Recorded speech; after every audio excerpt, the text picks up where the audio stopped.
Halo teman-teman, bertemu lagi bersama kakak di video pembelajaran akuntansi. Kali ini kita akan membuat praktek jurnal penyesuaian. Kakak akan ditemani siswa kakak.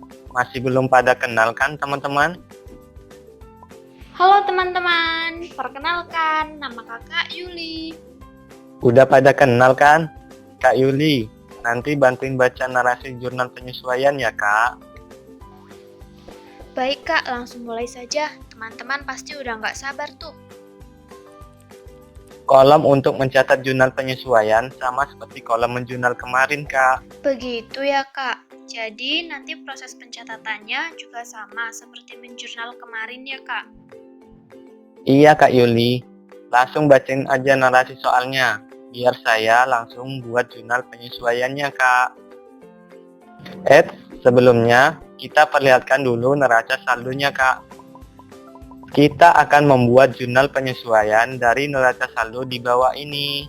Baik kak, jadi neraca saldo itu sebagai acuan kita dalam membuat jurnal penyesuaiannya. Iya Kak, benar sekali. Yuk langsung kita mulai saja Kak. Pemakaian asuransi dimulai sejak 1 Oktober sampai 31 Juli 2020. Asuransi PT RPM Store sebesar 4 juta, digunakan untuk 10 bulan. Itu jurnalnya gimana, Kak? Karena asuransi 4 juta untuk 10 bulan, maka per bulannya adalah 400.000. Caranya 4 juta dibagi 10. Itu adalah beban asuransi selama bulan Oktober yang telah kita nikmati. Maka kita mencatat di jurnal penyesuaian beban asuransi sebesar 400.000 di sisi debit. Di sisi lain, asuransi kita berkurang karena telah dirasakan manfaatnya selama 1 bulan. Maka kita catat asuransi dibayar di muka di sisi kredit sebesar 400.000. Oh, begitu ya, Kak. Kalau pada akhir bulan Oktober, perlengkapan kita yang tersisa senilai 2 juta, itu jurnalnya bagaimana, Kak? Karena setelah melakukan perhitungan, perlengkapan kita yang tersisa sebesar 2 juta, maka perlengkapan di neraca saldo harus disesuaikan sebesar 1.250.000 yang didapatkan dengan cara pengurangan 3.350.000 dikurangi dengan 2 juta. Itu akan menjadi beban kita. Maka kita mencatat beban perlengkapan di sisi debit sebesar 1.250.000. Di sisi lain, perlengkapan kita akan berkurang sebesar 1.250.000 di sisi kredit. Bagaimana penyesuaian dengan mesin, Kak? Jika mesin dibeli pada tanggal 1 Oktober 2019 dan diperkirakan berumur 4 tahun.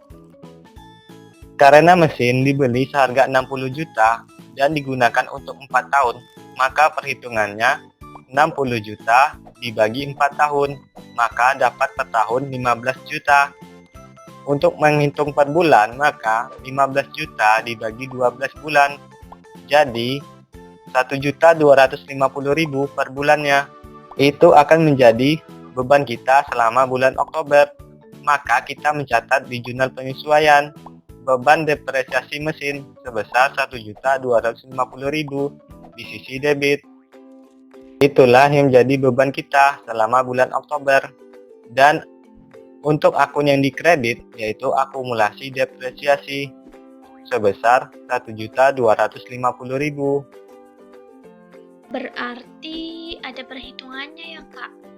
Gimana dengan pendapatan diterima di muka sebesar 3 juta yang diterima bulan Oktober untuk jangka waktu 3 bulan? Karena pendapatan itu kita terima duluan, sedangkan jasa kita belum berikan, maka kita belum mengakuinya sebagai pendapatan. Namun kita akui sebagai utang kita. Setelah berjalan 1 bulan, maka baru kita bisa mengakuinya sebagai pendapatan. Karena 3 juta untuk 3 bulan, maka per bulannya dapat 1 juta.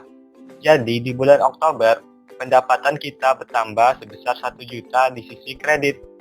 Dan utang kita berkurang dalam bentuk akun pendapatan diterima di muka di sisi debit sebesar 1 juta rupiah. Bagaimana dengan beban yang masih harus dibayar, Kak? Misalnya, gajian tanggal 31 Oktober, sementara bank saat itu tutup, dan gajian baru akan dibayar 2 November. Tetapi, perusahaan harus tetap membebankan gaji tersebut ke bulan Oktober, Kak. Gajinya sebesar 2 juta. Karena beban harus dicatat sesuai dengan kapan terjadinya, maka beban gaji tetap akan dicatat walaupun gaji belum dibayar. Beban gaji dicatat di sisi debit sebesar 2 juta rupiah. Di sisi lain, karena gaji belum kita bayar, artinya kas kita belum berkurang, tetapi utang kita akan bertambah di sisi kredit sebesar 2 juta.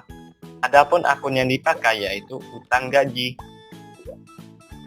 Wah, terima kasih banyak Kak penjelasannya. Saya jadi paham nih membuat jurnal penyesuaian. Sama-sama Kak Yuli. Semoga teman-teman juga pada paham ya Kak. Sekian video dari Kakak membuat jurnal penyesuaian. Sampai jumpa di video selanjutnya. Bye-bye.